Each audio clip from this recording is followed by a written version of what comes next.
Hi everyone, welcome to Era maths class. എല്ലാവർക്കും Era maths ക്ലാസ്സിലോട്ട് സ്വാഗതം. കഴിഞ്ഞ ക്ലാസ്സിൽ നമ്മൾ സർക്കിൾസ് എന്നുള്ള ചാപ്റ്ററിലെ 3 തിയറംസ് പഠിച്ചിട്ടുണ്ട്. ഫസ്റ്റ് തിയറം എന്ന് പറയുന്നത് the angle in a semicircle is 90 degree അല്ലേ. സെമി സർക്കിളിൽ ഉണ്ടാകുന്ന ആംഗിൾ എന്ന് പറയുന്നത്, സെമി സർക്കിളിലാണ് പോയിന്റ് എങ്കിൽ സെമി സർക്കിളിൽ ഉണ്ടാകുന്ന ആംഗിൾ എന്ന് പറയുന്നത് 90 ഡിഗ്രി ആണെന്ന് പഠിച്ചു. സെക്കൻഡ് തിയറം എന്തായിരുന്നു? 90 ഡിഗ്രിനേക്കാളും ആംഗിൾ വരികയാണെങ്കിൽ ഗ്രേറ്റർ ദാൻ 90 ആണെങ്കിൽ സർക്കിളിൻ്റെ ഉള്ളിലാണെന്ന് പഠിച്ചു. സർക്കിളിൻ്റെ ഉള്ളിലാണെന്ന് പഠിച്ചു. ഇനി 90 ഡിഗ്രിനേക്കാളും കുറവാണെങ്കിലോ ഔട്ട്സൈഡ് ദ സർക്കിൾ ആണെന്നും പഠിച്ചു. ഈ 3 തിയറം വെച്ചിട്ട് ഇന്ന് 5 ക്വസ്റ്റ്യൻസ് നമ്മൾ ഡിസ്കസ് ചെയ്യാൻ പോവാണ്. First question, suppose V draw a circle with bottom sides of the triangle in the picture as diameter. Find out whether the top corner of each triangle is inside the circle, on the circle or outside the circle. Question വെച്ചിട്ടുണ്ടെങ്കിൽ നമ്മൾ bottom side, അതായത് P Q, ഇപ്പോൾ P Q വെച്ചിട്ട് നമ്മൾ ഓരോ, അതായത് A B C, ആദ്യം നമ്മൾ പി ക്യു എ എന്നുള്ള ട്രയാങ്കിൾ കൺസിഡർ ചെയ്യാം. എങ്കിൽ എ എന്ന് പറഞ്ഞ പോയിന്റ് നമ്മൾ സർക്കിളായിട്ട് വരയ്ക്കുകയാണെങ്കിൽ എ സർക്കിളിൻ്റെ ഉള്ളിലാണോ സർക്കിളിൻ്റെ പുറത്താണോ സർക്കിളിലാണോ എന്നാണ് ക്വസ്റ്റ്യൻ. അപ്പോൾ ആദ്യം നോക്കേണ്ടത് എന്താ? ഈ ആംഗിൾസ് ആണ് നോക്കേണ്ടത്. നിങ്ങൾക്ക് തന്നിട്ടുണ്ട് ക്വസ്റ്റ്യനിൽ എ എന്ന് പറഞ്ഞത് 70 ഡിഗ്രിയാണ്. എ 70 ഡിഗ്രിയാണ്, അതായത് 90-നേക്കാളിലും ലെസ് ദാൻ ആണ്. ലെസ് ദാൻ 90 ആണെങ്കിൽ നമ്മൾ പഠിച്ചിട്ടുണ്ട് ഔട്ട്സൈഡ് ദ സർക്കിൾ ആണ് അല്ലേ. അപ്പോൾ എന്റെ പൊസിഷൻ എവിടെ ആയിരിക്കും? Outside the circle. ഇനി ബി 90 ഡിഗ്രിയാണ്. ബി 90 ഡിഗ്രിയാണ് നമ്മൾ പഠിച്ചിട്ടുണ്ട് semicircle. Angle in a semicircle is 90 degree. So on the സർക്കിളാണ് വരിക അല്ലേ. തേർഡ് പോയിന്റ് എന്ന് പറയുന്നത്, തേർഡ് ആംഗിൾ സി എന്ന് പറഞ്ഞിട്ടുണ്ടെങ്കിൽ 110 ഡിഗ്രി. 90-നേക്കാളും കൂടുതലാണ്, 90 ഡിഗ്രിനേക്കാളും ഗ്രേറ്റർ ആണെങ്കിൽ ഇൻസൈഡ് ദ സർക്കിൾ. അപ്പോൾ സിമ്പിൾ ക്വസ്റ്റ്യൻ ആണ്. Angle A B angle C, depending on the position we have to find the angle is inside or outside or on the circle. Second question, for each diagonal of quadrilateral shown, check whether the other two corners are inside on the circle or outside the circle with the diagonal as the diameter. Question, ഒരു quadrilateral തന്നിട്ടുണ്ട്, അതിൻ്റെ 3 corners തന്നിട്ടുണ്ട്. ഇതിനെ represent ചെയ്തിട്ടുണ്ട് B C D, 3 corners തന്നിട്ടുണ്ട്. ഇതിൻ്റെ diameters എടുത്തിട്ട് നമ്മൾ സർക്കിൾ വരയ്ക്കുകയാണെങ്കിൽ, ഡയമീറ്റർ എടുത്ത് സർക്കിൾ വരയ്ക്കുകയാണെങ്കിൽ രണ്ട് ആംഗിൾ, അതായത് മേലെയുള്ളതും താഴെയുള്ള സൈഡ്സും ആംഗിൾസ് എന്ന് പറയുന്നത് സർക്കിളിൻ്റെ ഉള്ളിൽ വരുമോ സർക്കിളിൻ്റെ പുറത്ത് വരുമോ എന്നാണ് ക്വസ്റ്റ്യൻ. അപ്പോൾ ഈ ക്വാഡ്രിലാറ്ററൽ നമുക്ക് എത്ര ഡയമീറ്റർ വരയ്ക്കാൻ പറ്റും? 2 ഡയമീറ്റർ വരയ്ക്കാൻ പറ്റും. ഈ ഫിഗറിലാണെങ്കിൽ നമുക്ക് എയും സിയും ജോയിൻ ചെയ്യാം. ഇപ്പോൾ എ സി എന്ന് പറയുന്നത് ക്വാഡ്രിലാറ്ററലിൻ്റെ എന്താണ്? ഡയമീറ്റർ ആണ്. അതേപോലെ തന്നെ ബിയും ഡിയും ജോയിൻ ചെയ്യുക. നമ്മൾ ബി ഡിയും ഈ ക്വാഡ്രിലാറ്ററലിന് എന്താ? ഡയഗണലാണ്, അല്ലെങ്കിൽ ഡയാമീറ്റർ ആണ്. ഇപ്പോൾ നിങ്ങൾക്ക് ക്വസ്റ്റ്യനിൽ 3 പോയിന്റ്സ് തന്നിട്ടുണ്ട്, അതായത് 3 ആംഗിൾസ് തന്നിട്ടുണ്ട്. അങ്ങനെയാണെങ്കിൽ 4ാമത്തെ ആംഗിൾ കണ്ടുപിടിക്കുക ആദ്യം. അപ്പോൾ നമുക്കറിയാം ഒരു ക്വാഡ്രിലാറ്ററലിൻ്റെ ടോട്ടൽ സം എന്ന് പറയുന്നത് 360 ഡിഗ്രിയാണ്. അപ്പോൾ angle A plus angle B plus angle C plus angle D is 360 degree. Angle A മാത്രമേ അറിയാത്തുള്ളൂ. അപ്പോൾ ആംഗിൾ ബിക്ക് 110 കൊടുക്കുക, angle C 55 degree, angle D 105 degree equal to 360. ഇങ്ങനെയാണെങ്കിൽ ആംഗിൾ എ ഇങ്ങനെ കണ്ടുപിടിക്കുക, ഈ പ്ലസ് ചെയ്ത എല്ലാത്തിനും റൈറ്റ് സൈഡിലോട്ട് കൊണ്ടുപോകാം. അപ്പോൾ 360 മൈനസ് 110 പ്ലസ് 55 പ്ലസ് 105, ഇത് 3 കൂടി ആഡ് ചെയ്യുമ്പോൾ 270 കിട്ടും. 360 minus 270 is equal to 90 degree. ഇപ്പോൾ ആംഗിൾ എയും കിട്ടി, 90 ഡിഗ്രിയാണ്. ഇനി നമ്മൾ കൺസിഡർ ചെയ്യണം ഈ ക്വാഡ്രിലാറ്ററലിൻ്റെ ഡയഗണൽ.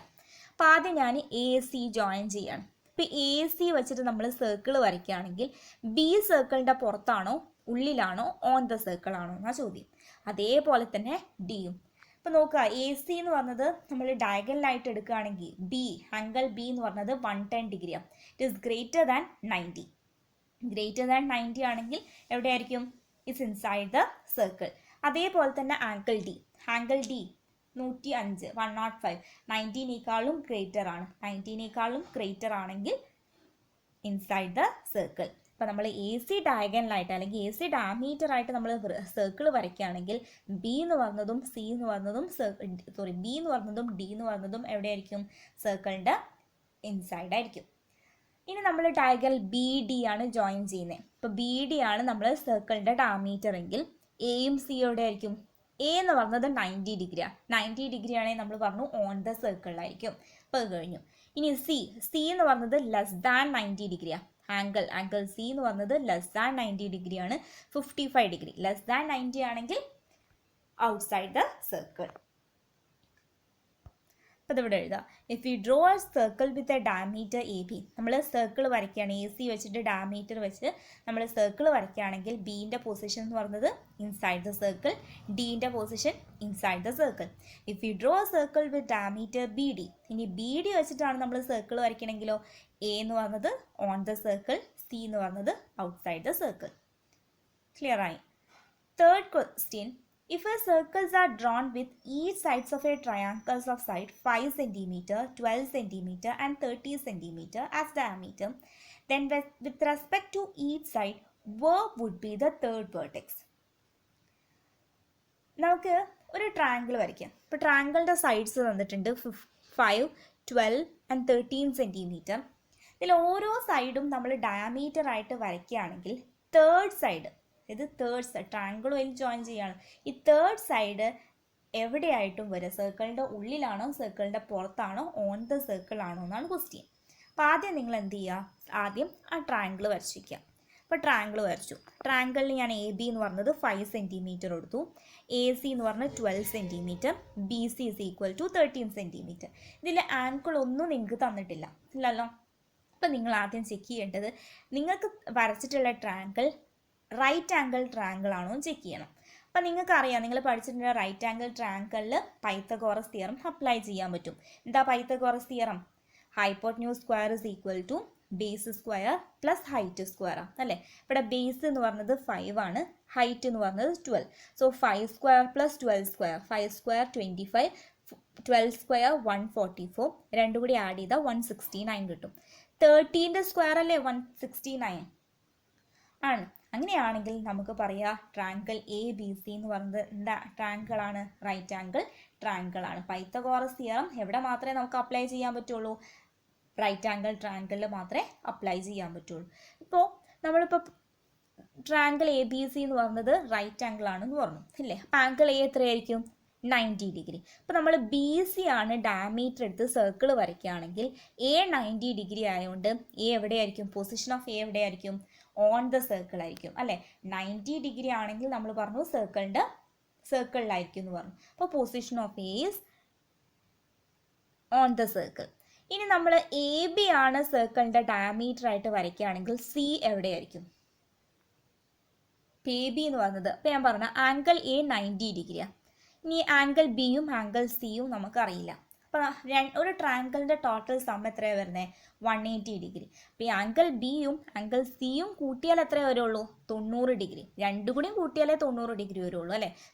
ഓൾറെഡി 90 ഇവിടെ ഉണ്ട്, രണ്ട് ആംഗിൾ കൂടിയും കൂട്ടിയാൽ 90 വരുള്ളൂ. 90 + 90 180 ഡിഗ്രി. അപ്പോൾ ഇതെന്തായാലും എന്തായിരിക്കും? ബിയും സിയും 90നേക്കാളും കുറവായിരിക്കും.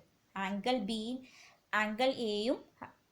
എ എന്ന് പറയുന്നത് 90 ഡിഗ്രിയാണ്. ആംഗിൾ ബിയും ആംഗിൾ സിയും എന്തായിരിക്കും? 90 ഡിഗ്രിനേക്കാളും കുറവായിരിക്കും. നമ്മൾ പഠിച്ചിട്ടുണ്ട് 90 ഡിഗ്രിനേക്കാളും കുറവാണെങ്കിൽ തേർഡ് വേർട്ടെക്സ് എന്ന് പറയുന്നത് എവിടെയായിരിക്കും? സർക്കിളിൻ്റെ പുറത്തായിരിക്കും. അപ്പോൾ നമ്മൾ എ ബി ഡയമീറ്റർ എടുത്തൊരു സർക്കിൾ വരയ്ക്കുകയാണെങ്കിൽ സി എന്ന് പറയുന്നത് ഔട്ട്സൈഡ് ദ സർക്കിൾ ആയിരിക്കും. അതേപോലെ തന്നെ എ സി നമ്മൾ ഡയമീറ്റർ എടുത്ത് സർക്കിൾ വരയ്ക്കുകയാണെങ്കിൽ ബി എന്ന് പറഞ്ഞ വേർട്ടെക്സ് എവിടെയായിരിക്കും? സർക്കിളിന് പുറത്തായിരിക്കും. Hope you understood this question. Fourth question. In a picture, a circle is drawn with a line as diameter, a smaller circle with half the line as diameter. Prove that any chord of the larger circle through the point where the circle meet is bisected by the small circle. Question എന്ന് പറയുന്നത് A B diameter ആയിട്ട് ഒരു circle വരച്ചിട്ടുണ്ട്, അതാണ് large circle. ഇനി A ബിയുടെ പകുതി A O ഡയമീറ്ററായി വരുന്ന ഒരു സർക്കിളും വരച്ചിട്ടുണ്ട്, അതാണ് സ്മോളർ സർക്കിൾ. ഇനി ഇവിടെ ക്വസ്റ്റ്യനിൽ നമുക്കറിയാം ഒ എന്ന് പറയുന്ന സർക്കിളിൻ്റെ സെൻറ്ററാണ്. ഈ രണ്ട് സർക്കിളും ജോയിൻ ചെയ്യുന്ന ഒരു പോയിന്റ് ഉണ്ട് ഇല്ലേ. ഒരു പോയിന്റിൽ വെച്ചിട്ടാണ് രണ്ട് സർക്കിളും വരച്ചിരിക്കുന്നത്. അതേതാ പോയിന്റ്? എ. ക്വസ്റ്റ്യൻ എന്ന് പറഞ്ഞത് എയിൽ നിന്ന് ഈ ലാർജർ സർക്കിളിലോട്ട് നമ്മളൊരു കോഡ് വരയ്ക്കുകയാണെങ്കിൽ എ സി എന്നുള്ള ലൈനെ ബൈസെക്റ്റ് ചെയ്യുന്നു, അതായത് രണ്ടാക്കി ഡിവൈഡ് ചെയ്യുന്നു എന്നാണ് പ്രൂവ് ചെയ്യാൻ പറഞ്ഞിട്ടുള്ളത്. അപ്പം ഇങ്ങനെ പ്രൂവ് ചെയ്യാം. ഇവിടെ നിങ്ങൾക്കറിയാം എ ഒ എന്ന് പറഞ്ഞത് ചെറിയ സർക്കിളിൻ്റെ ഡയമീറ്റർ ആണ്. അങ്ങനെയാണെങ്കിൽ ഇവിടെ പി എന്ന് പറഞ്ഞ സർക്കിളിലുള്ള പോയിന്റാണ് അല്ലേ, സർക്കിളിലുള്ള പോയിന്റ് ആണ്. അങ്ങനെയാണെങ്കിൽ നമുക്ക് പറയാം സെമി സർക്കിളിലുള്ള ആംഗിൾ എന്തായിരിക്കും 90 ഡിഗ്രി. ഇനി ഒ എന്ന് പറഞ്ഞത് സെൻറ്റർ ആണ്, എ സി ആണ് ലാർജർ സർക്കിളിൻ്റെ കോഡ്. നമുക്ക് എന്താ പ്രൂവ് ചെയ്യണ്ടേ? എ പി എന്ന് പറഞ്ഞതും സി പി എന്ന് പറഞ്ഞതും ഈക്വൽ ആണെന്ന് പ്രൂവ് ചെയ്യാൻ വേണ്ടേ. അപ്പം അതിനെന്ത് ചെയ്യുക? ഒ നിന്ന്, അതായത് സർക്കിളിൻ്റെ സെൻറ്ററിൽ നിന്ന് എ സിയിലോട്ട് ഒരു പെർപെൻഡിക്കുലർ ലൈൻ വരയ്ക്കാം. എ സിയിലോട്ട് ഒരു പെർപെൻഡിക്കുലർ ലൈൻ വരയ്ക്കാം. ഇവിടെ നിങ്ങൾക്കറിയാം ആംഗിൾ എ പി ഒ എന്ന് പറഞ്ഞത് എത്രയാണ്? 90 ഡിഗ്രിയാണ്. അതിനാണെങ്കിൽ സ്വാഭാവികമായിട്ടും ആംഗിൾ സി പി ഒ എന്തായിരിക്കും? 90 ഡിഗ്രി ആയിരിക്കും അല്ലേ. ഇവിടെ നമുക്കറിയാം എ പി ഒ 90 ഡിഗ്രിയാണ്, സെമി സർക്കിളിൽ ഉണ്ടാകുന്ന ആംഗിൾ 90 ഡിഗ്രിയാണ്. അതേപോലെ തന്നെ ഇപ്പോൾ ഈ ആംഗിൾ 90 ഡിഗ്രി ആണെങ്കിൽ ഒ പി സി എത്രയായിരിക്കും? 90 ഡിഗ്രിയാണ്. അങ്ങനെയാണെങ്കിൽ ഒരു ലൈനിന് വേറെ ലൈൻ പെർപെൻഡിക്കുലർ ആണെങ്കിൽ നമുക്ക് എന്താ പറയാൻ പറ്റുക? ആ ലൈനിനെ ബൈസെക്റ്റ് ചെയ്യുന്നു. അപ്പോൾ നമുക്ക് പറയാം ഒ പി എന്ന് പറയുന്നത് എ സിനെ ബൈസെക്റ്റ് ചെയ്യുന്നുണ്ട് എങ്കിൽ എ പിയും അതേപോലെ പി സിയും എന്തായിരിക്കും? ഈക്വൽ ആയിരിക്കും. നമുക്ക് എങ്ങനെ എഴുതാം? The perpendicular from centre of the circle to the code bisect the code. അതായത് സർക്കിളിൻ്റെ സെൻറ്ററിൽ നിന്ന് കോഡിലോട്ട് ഒരു പെർപെൻഡിക്കുലർ ലൈൻ വരയ്ക്കുകയാണെങ്കിൽ ആ കോഡിന് എന്തായിട്ടുണ്ട്? ബൈസെക്ട് ചെയ്തിട്ടുണ്ട്. Therefore we can say that AP is equal to CP. ഇപ്പോൾ ഈ ഫിഗറിൽ ഒ പി എന്ന് പറയുന്നത് എ സിനെ ബൈസെക്റ്റ് ചെയ്യുന്നുണ്ട് അല്ലേ, പെർപെൻഡിക്കുലർ. ഈ ആംഗിൾ 90 ഡിഗ്രിയാണ്, ഈ ആംഗിളും 90 ഡിഗ്രി. അങ്ങനെയാണെങ്കിൽ നമുക്ക് പറഞ്ഞൂടെ എ പിൻ്റെ പകുതിയാണ് എ സിയുടെ പകുതിയാണ് എ പി എന്ന് വെച്ചാൽ എ പിയും അതേപോലെ സി പിയും എന്തായിരിക്കും? തുല്യമായിരിക്കും. The smaller circle bisect A C. ചെറിയ സർക്കിളിൽ ഏതിനെ ബൈസെക്റ്റ് ചെയ്യുന്നുണ്ട്? കോഡിനെ ബൈസെക്റ്റ് ചെയ്യുന്നുണ്ട്. Therefore AP is equal to CP. The smaller circle bisect AC. Fifth question. Prove that two circles drawn on two equal sides of an equilateral triangle as diameter passes through the midpoint of the third side. Prove ചെയ്യണം. എന്താ prove ചെയ്യേണ്ടത്? രണ്ട് circles, ഒരു isosceles ട്രയാങ്കിളിൻ്റെ രണ്ട് sides വഴി നമ്മളൊരു circle വരച്ചിട്ടുണ്ട്. നമ്മൾ പ്രൂവ് ചെയ്യേണ്ടത് പി എന്ന് പറയുന്നത് ബി സിയുടെ മിഡ് പോയിൻ്റ് ആണെന്ന് പ്രൂവ് ചെയ്യണം. തേർഡ് സൈഡാണ് ബി സി അല്ലേ, ബി സിൻ്റെ മിഡ് പോയിൻ്റ് ആണ് പി. അതായത് രണ്ട് സർക്കിൾ കൂടിയും ജോയിൻ ചെയ്യുന്ന പോയിൻ്റാണ് ഇത് പി. അപ്പോൾ പി എന്ന് പറയുന്നത് ബി സിയുടെ മിഡ് പോയിൻ്റ് ആണെന്ന് പ്രൂവ് ചെയ്യണം. ഇനി പ്രൂവ് ചെയ്യാം. നോക്കുക, ഇതിൽ ട്രയാങ്കിൾ, നമ്മൾ ട്രയാങ്കിൾ വരച്ചിട്ടുണ്ട് എ ബി സി. ക്വസ്റ്റ്യനിൽ തന്നിട്ടുണ്ട് ട്രയാങ്കിൾ എന്ത് ട്രയാങ്കിൾ ആണെന്ന് പറഞ്ഞിട്ടുണ്ട്? Isosceles triangle. ഞാൻ കഴിഞ്ഞ വീഡിയോയിൽ പറഞ്ഞിട്ടുണ്ടായിരുന്നു എന്താണ് ഐസോസിലസ് ട്രയാങ്കിൾ. എന്താ ഐസോസിലസ് ട്രയാങ്കിൾ? ഒരു ട്രയാങ്കിളിൻ്റെ രണ്ട് സൈഡ്സ് ഈക്വൽ ആണെങ്കിൽ നമ്മൾ ആ ട്രയാങ്കിളിനെ വിളിക്കുന്ന പേരാണ് ഐസോസിലസ് ട്രയാങ്കിൾ. ഇവിടെ ക്വസ്റ്റ്യനിൽ കണ്ടീഷൻ തന്നിട്ടുണ്ട് ഐസോസിലസ് ട്രയാങ്കിളാണ്. അപ്പോൾ നമുക്ക് പറയാം എ ബിയും അതേപോലെ എ സിയും എന്തായിരിക്കും? തുല്യമാണെന്ന് പറയാം അല്ലേ. In triangle A B C, A B is equal to A C. ഇനി ഇവിടെ എ ബി സർക്കിളിൻ്റെ ഡയമീറ്റർ ആണ് അല്ലേ. എ ബി എന്ന് പറയുന്നത് സർക്കിളിൻ്റെ ഡയമീറ്റർ ആണ്. പി എന്ന് പറഞ്ഞിട്ടുണ്ടെങ്കിൽ സെമി സർക്കിളിലുള്ള പോയിന്റ് ആണ്. അങ്ങനെയാണെങ്കിൽ എ പി ബി എത്രയായിരിക്കും? 90 ഡിഗ്രി ആയിരിക്കും. അതേപോലെ തന്നെ എ പി സിയും 90 ഡിഗ്രി ആയിരിക്കും. ഇപ്പം രണ്ട് സർക്കിളിൽ ഫസ്റ്റ് സർക്കിളാണ് എ ബി ഡയമീറ്റർ ആയിട്ട് സർക്കിൾ വരയ്ക്കുകയാണെങ്കിൽ പി എന്ന് പറഞ്ഞിട്ടുണ്ടെങ്കിൽ സെമി സർക്കിളിലുള്ള പോയിന്റ് ആണ്. അപ്പം നിങ്ങൾ പഠിച്ചിട്ടുണ്ട് angle in semi circle is 90 degree. ഇനി എ സി നിങ്ങൾ എടുത്ത് ഡയമീറ്റർ എടുത്ത് ഒരു സർക്കിൾ വരയ്ക്കുകയാണെങ്കിൽ പി അതിലെ പോയിന്റ് ആണ്. അതും സെമി സർക്കിളിലുള്ള ആംഗിൾ എത്രയായിരിക്കും? 90 ഡിഗ്രി ആയിരിക്കും. അപ്പം നമുക്ക് എഴുതാം A P B equal to A P C. കാരണം എന്ന് പറഞ്ഞാൽ ആംഗിൾസിനെ സെമി സർക്കിൾ. ഇപ്പോൾ ഈ രണ്ട് ആംഗിളും എത്രയാ? 90 ഡിഗ്രിയാണ്. നമുക്ക് പറയാം എന്ത്? എ പി എന്ന് പറഞ്ഞത് ബി സിക്ക് എന്താണ്? പെർപെൻഡിക്കുലർ. 90 ഡിഗ്രി അല്ലേ. അപ്പോൾ A P is perpendicular to B C. അപ്പോൾ ഈ രണ്ട് ട്രയാങ്കിൾ ഐസോസിലസ് ട്രയാങ്കിൾ ആയതുകൊണ്ട് എ പി എന്തിനെ ബൈസെക്റ്റ് ചെയ്യുന്നുണ്ട്? എ പി എന്തിനെ ബൈസെക്റ്റ് ചെയ്യുന്നുണ്ട്? ബി സിനെ ബൈസെക്റ്റ് ചെയ്യുന്നുണ്ട്. So P is the mid point of B C. ഇപ്പോൾ കഴിഞ്ഞ ക്വസ്റ്റ്യനിൽ ചെയ്ത അതേപോലെ തന്നെ നമുക്ക് പറയാം B P is equal to P C ആണ്. പി എന്ന് പറഞ്ഞിട്ടുണ്ടെങ്കിൽ ബി സിയുടെ മിഡ് പോയിന്റ് ആണ്. So the two circle passes through the mid point of the third സൈഡിൻ്റെ മിഡ് പോയിന്റിലൂടെയാണ് രണ്ട് സർക്കിളിലും എന്ത് ചെയ്യുന്നത്, പാസ് ചെയ്യുന്നത്. ഇതാണ് പ്രൂവ് ചെയ്യാൻ പറഞ്ഞിട്ടുള്ളത്. സോ ഈ 5 ക്വസ്റ്റ്യൻ ക്ലിയർ ആയെന്ന് വിശ്വസിക്കുന്നു. If you like this video, please like, share and subscribe. Thank you.